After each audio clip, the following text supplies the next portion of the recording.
I finally decided to sit down and work on this beautiful Rivarossi Lehigh Valley John Wilkes Pacific, Streamlined Pacific locomotive. This was sent in by a fellow named Jerry Scott down there in the Florida area. It's been up on the shelf for quite some time, and it's just finally time to get her down, work on it, see for what it needs. I'm Ron with Classic Model Trains. Follow along, and let's get this beautiful locomotive back on the rails again.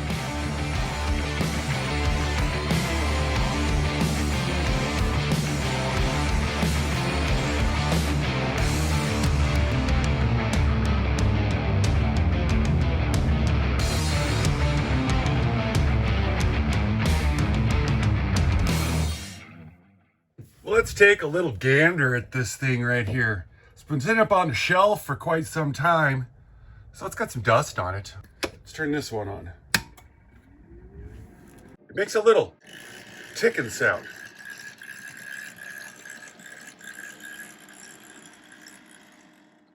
So that's a little unnerving. I don't know the maintenance that's happened to the thing. I don't know if it's been lubed all in its life or the last time was at the factory. So it just makes sense to get into it, take it apart, see what we can do. Give it some loving. I was handling it here yesterday, and I noticed that this just kind of comes off. Didn't have any better holding down. What is going on here? That's just stuck to the roof. 2 light bulbs, my goodness. This nose feels like it needs to be glued. It's flopping. We got ourselves a weight. Oh, toothpick.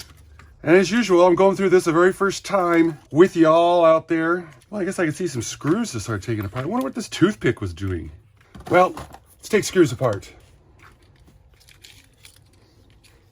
I see this one, and it seems to be some spring loading going on here. Somewhere in there. Okay, right underneath the screw, there's that spring right there. This front pilot. Got a screw. Oh, okay. It's all kind of self-contained. The little screw in it that looks like that. 2 screws back here. Is this going to get the boiler? What's remaining of it? Who knows? Oh. Took these 2 out. They look like this. I wonder if these lights have been updated. Because this looks like the original bulb holder. If I take this screw out, I'm hoping that these main cylinders doesn't come out. Because then I'll have all this timing to tend to. What's that? Did that just happen? That's going to be a tough one to fix right there. Tell you what. It must have just happened. Because, I mean, this side was sticking out when it was running up and down the track. Shoot. That does not want to come out of there. And I wonder if it's because this motor's hanging, holding it up. There's this black bar right here. I can see little clips coming down under here. If we unclip that, all the way to the floor, underneath my wheels. Guarantee that when I roll backwards, I'll crush it. That little guy fell off there. Oh, that's like, oh, that was nerve-wracking. 2 screws under there holding the weight in. We got another one of those clips back here. And that's how we get that little motor out of there. Interesting, it's got a little can motor. It's got these little bushings on each end of it. One's captured, one's not. I think I can warm up the iron, unsolder that, get it out of the way. I can see 2 pickups right down here on the inside of these flanges. And then the other pickups come from the tender. Right there's a little better shot of them. That's interesting. Black one's in front, red one is in the back. That was simple enough to do. Let's take this off. See what we can see in there. Root around. This is about the same one that it was holding the body on. Right there's our power pickups, held in by spring. Oh, that looks like something that's going to launch out of there, doesn't it? Not a lot to grease. I didn't tie them up in a knot like this when I put them away. What in the... Alrighty. Got these into the test station here. Let's see if it was just that motor that was making all that noise. Wind up the throttle here.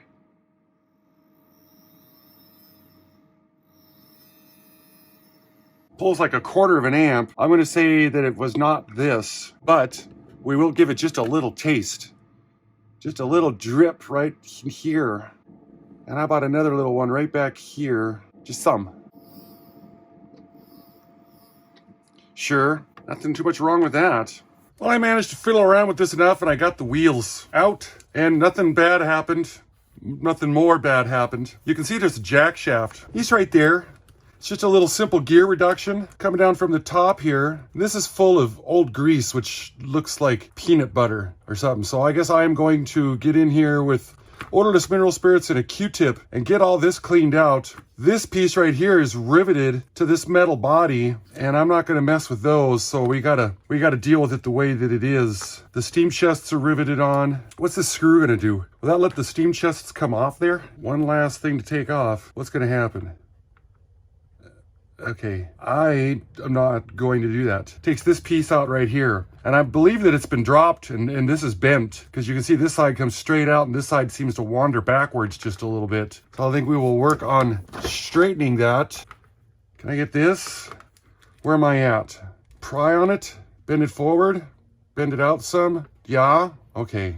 That made me just as nervous to do it as it was for you guys to watch it. That does look better. Odorless mineral spirits. Comes with its own serving tray right here.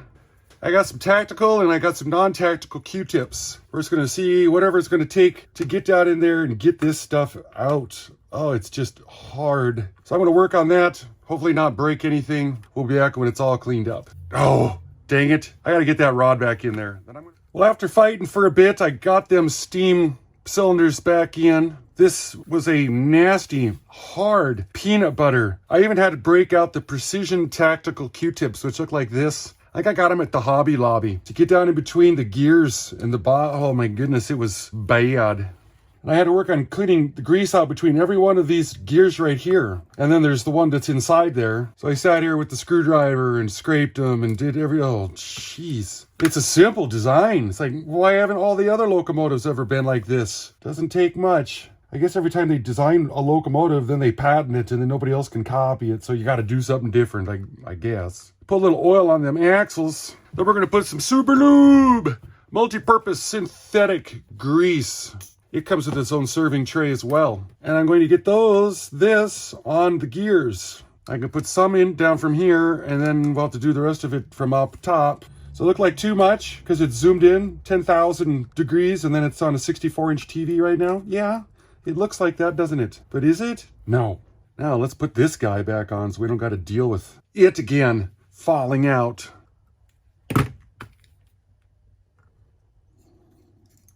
Here's a better view of that top gear. The motor worm is going to ride on this larger one. We're going to oil up underneath these bushings here. This one here, and then this one back here. Oh, I'm going to have to solder those wires back in right now. Shoot. So I won't be able to get them once this is installed. So this is what it looks like when it's done. I put some heat shrink, electrical insulating stuff on right here because I didn't like the way that it looked. I still really don't like the way it looks. The way this goes in. Looks like an accident waiting to happen. Put these guys in. Put this one in here. Should be able to throw it up on the track and see if it's any quieter right now. The Black Diamond, or also known as the Black Diamond Express, was the flagship passenger train service for the Lehigh Valley Railroad. It ran from New York to Buffalo from 1896 to May 11th, 1959. In 1939, the Lehigh Valley started experimenting with semi-streamlining for a locomotive they called the Asa Packer, hopefully that's right, giving Pacific's 2022 and 2023 some new sheet metal, and a new orange and black paint scheme. In 1939, they contacted this feller named Otto Kuhler, and they wanted to have him design some beautiful Streamliner locomotives for two of their more famous ones, the John Wilkes and the Black Diamond Express. Kuhler designed these iconic shrouds, and the Lehigh Valley shops made them and installed them at their Sayre, S-A-Y-R-E, their Sayre shops, to 5 of their 25-year-old Pacific locomotives that they had laying around at that time. And then they built, upgraded, and painted 9 of their passenger cars to include air conditioning and also fluorescent lighting inside of them. The K5 Class Baldwins 2101 and 2102 were chosen to become the John Wilkes. And 3 K6 Class Pacifics 2089, 2093, and 2097 were chosen for the Black Diamond. The 2 streamlined John Wilkes were introduced in 1939, and the 3 Black Diamond engines were introduced in 1940. The John Wilkes ran from New York City to the Coxton section of Pittston, Pennsylvania. The train was named after John Wilkes, a member of the British Parliament that supported the American Patriots during the Revolution. Turns out that the famous Streamline era of these locomotives, the John Wilkes and the Black Diamond, only lasted a really short time. World War II arrived and all the locomotives were stripped of their extra pretty chrome and pretty sheet metal to support the war effort. And also because it was, for any streamlined locomotive, it was very difficult for the maintenance boys to get in there and do work to them because they had to remove half the thing to get down to it. So by 1948, these things were looking pretty hammered out, dirty, nasty, and just very well unkept. In 1948, the Pacifics, the John Wilkes Pacifics, they were replaced by some Alco PA1s. These were also painted kind of in a similar scheme with the Conrail red and black stripes. Changes came in 1959 when the western terminus was cut back to Layton, as the Lehigh Valley Railroad was suffering from losses equaling to $4 million on their passenger service due to diminishing ridership. February 3rd, 1961, Lehigh Valley ended all passenger service, and they transitioned to doing freight until their 1976 merger with Conrail. The 2102 locomotive like we're working on here, introduced in 1939, scrapped in 1951. Now this Otto Kuhler feller, and he became an industrial designer. Did a lot of work for the railroads. What really got him famous was his Milwaukee Roads Hiawatha that he designed. And he's also the guy that designed the Milwaukee Roads F7 Class 464. Some of his other things he did was the Southern Railways PS4 Class number 1380s. And he's also the guy responsible for B&O's Royal Blue Passenger Train. Wikipedia's just got a ton of information on the guy. I tried doing some research on this, and it actually took me longer to try to research this information because there's so much. I didn't know the Lehigh Valley. Oh man, they got a history that would take 5 videos to do. Oh my goodness, I would need a lot better research team than the boys I got working for me right now to be able to talk about all of this. Holy moly, these guys were building stuff in their own shops and doing things you just couldn't believe. Well, now that we got our video stopped, that was an excellent time to do this week's Classic Model Trains Classic Model of the Week. Do you guys know who this is? If you do, put it in the comments down below. If you don't, hang out with me and I'll let you know who it is in the end. Let's get back into working on this beautiful John Wilkes. It's not picking up the juice very well. It doesn't hardly weigh anything. Everything is working, so let's continue on. I think now's a good time to wash these bodies. There's something on it right there. Everything's taken apart, so it'll work out well. Soap and water time at the sink. I cleaned up these wires here just a bit, resoldered them all. They looked like they had a couple whiskers that were holding the whole thing together. I kept thinking that this motor was in sideways, and it isn't. I tried to stand it straight up and down, and it is not made to do that. So I guess that it is made to spread this frame out some while you jam this in there. And that was the best that I could tell it was to do. Line up these with that, this with there, get these wires up into this area, and that's all we got. It's god-awful pretty, but it's engineered super simple. Do we have what it takes? Yes, there's one. Number 2. And then this bugger, he goes up down through there. So we got the shell on now. I guess since we're here, let's go ahead and finish up. Trailing truck. Yeah. Pilot truck. Pilot truck. Come on now. There it is. Now that it's got some weight to it, I would plan that it would run just a little bit better. I want to test it before I keep going. Sure. It still sounds the same. Forward. It's actually quiet in reverse.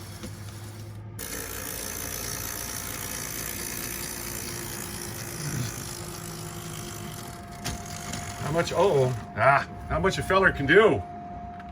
Yeah, I don't quite know why it's making all that noise. I didn't find this though. This was flopping in the wind. Looks like the other side had been glued because I can see that somebody smeared the glue when they wiped it like this. So let's see if I can get this glued up. And I'm not much better at gluing. I like to make big messes too, it seems. But I'll try it under here. Oh, that's way too much. Good Lord. And this body, I believe that it was put on. It was supposed to be on. There's a tab right here and one right there. And if you look here and here, they're broken off. This nose cone is made to come out. I believe if you took these And this, you swung those out of the way. That's how you would get in there to do something with the headlight. So in my mind of minds, this boiler shell should be on it permanently, is just what I believe. And then when this comes in here, those little guys are gonna go up in here. Yeah, so like so. What's a feller do? Put a couple little dots on it, just a little something. Looks like there was some right there initially. Put a couple dots, just a little here and a little there, just so somebody doesn't pick this up and have the body fall. That's kind of what I'm thinking. One here, one here. Let's give it just a little here, little there. Give that a chance to set up. I always forget to blow the glue out of my tips, and I gotta cut it off a little bit more. Then they're so short, they're no good. Body's a little on the dull side, so we take the old boot brush after it. Give it some, gently. Just gives it a little bit of a sheen.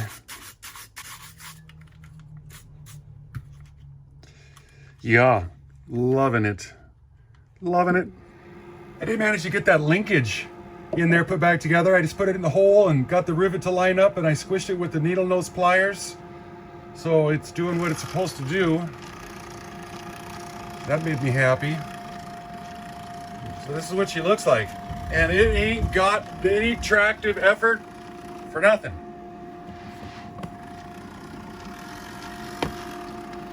It's like, what? It's so light.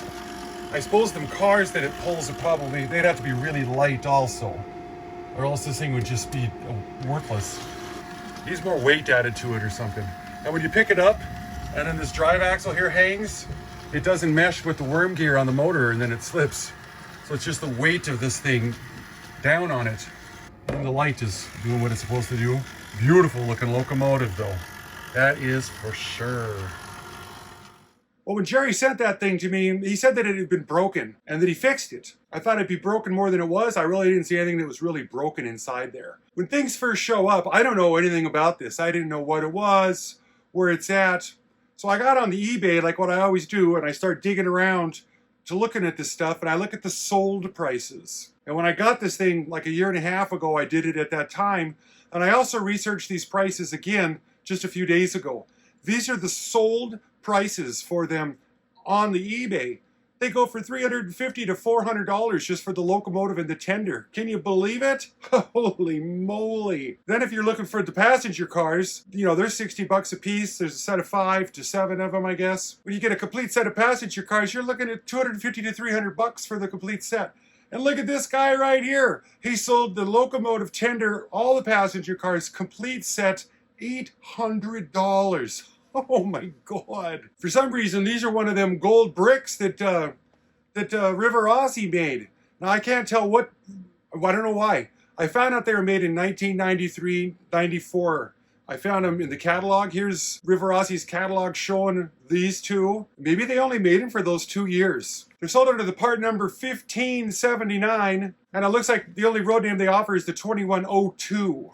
Although IHC imported some of the original, I can't remember what the name of that one was. Here's a picture of it here. IHC, bring it in, probably made by Rivarossi back in the 80s or something like that. Whew, these things are expensive. Beautiful though, unbelievable paint job on them. The Lehigh Valley did a great job on them for sure. This was a short video. I had this thing taken apart, lubed, cleaned, put back together in like 4 hours. It took, like I said, it took longer to research the locomotives and to edit this thing than it did to do the actual repair on them. So sometimes it happens. I got an easy one this time. There's been a lot of toughies in the past for sure. I want to thank all the 33%ers for hanging out here towards the end of the video with us. Love you guys' support. The classic model of the week. This one was kind of suggested to me because I don't know them all. I forget it. Lauren Bacall.